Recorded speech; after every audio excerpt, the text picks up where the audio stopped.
తగ్ life తొక్కుల life Tamil నుంచే కన్నడ పుట్టిందన్నారే, ఆ ఒక్క పాయింట్ చాలా డిస్టర్బ్ అవుతుంది భయ్య. మణిరత్నం గారు కూడా దీపికా పడుకున్నకి సపోర్ట్ చేశారు. బ్రో తగ్ లైఫ్ ఎలా ఉంది?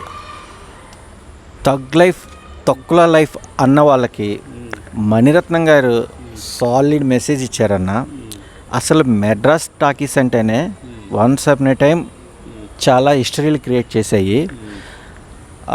అవుట్ అండ్ డేట్ అన్న వాళ్ళకి మణిరత్నం గారు ఈ సినిమా చూస్తే కనుక కమల్ హాసన్ గారి విశ్వరూపాన్ని చూపించారన్న.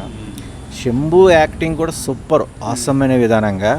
త్రిష గారు కానీ నాజర్ గారు కానీ ఒక రియల్ స్టోరీని రీసెంట్గా మన ఆర్జీవ్ గారి మేనరిజం అనేది పక్కగా కనబడింది. ఆ టైటిల్ తగ్గట్టుగా ఆ స్టోరీ తగ్గట్టుగా ఏఆర్ రెహమాన్ గారి బ్యాక్గ్రౌండ్ మ్యూజిక్ అయితే కనుక మస్తు అనిపించింది భయ్య. కానీ కమల్ హాసన్ గారు టంగ్ స్లిప్ అయ్యారు కదా. సినిమా వేరు, పాలిటిక్స్ వేరు. తమిళ్ నుంచే కన్నడ పుట్టిందన్నారే, ఆ ఒక్క పాయింట్ చాలా డిస్టర్బ్ అవుతుంది భయ్య. అందుకనే కన్నడలో బ్యాన్ చేశారు. కానీ తమిళ్ కానీ తెలుగు కానీ రీసెంట్గా మణిరత్నం గారు కూడా దీపికా పడుకున్నకి సపోర్ట్ చేశారు.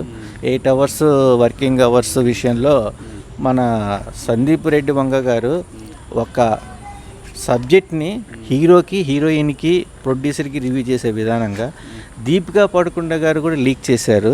అంటే మన తెలుగు ఇండస్ట్రీ పైకి ఎదుగుతుందని చెప్పేసి అవతల వాళ్ళు చురకలేస్తాం కామనే. కన్నడలో కూడా సినిమాలు హిట్ అవుతున్నాయి కాబట్టి ఎదిగిదేల వాళ్ళకి ముట్టికేలేస్తున్నట్టు అవుతుంది. పాలిటిక్సే, మూవీ భయ. దాన్ని చూస్తేనే మనము హ్యాపీగా ఉంటాము, అందరూ హ్యాపీగా ఉంటారు.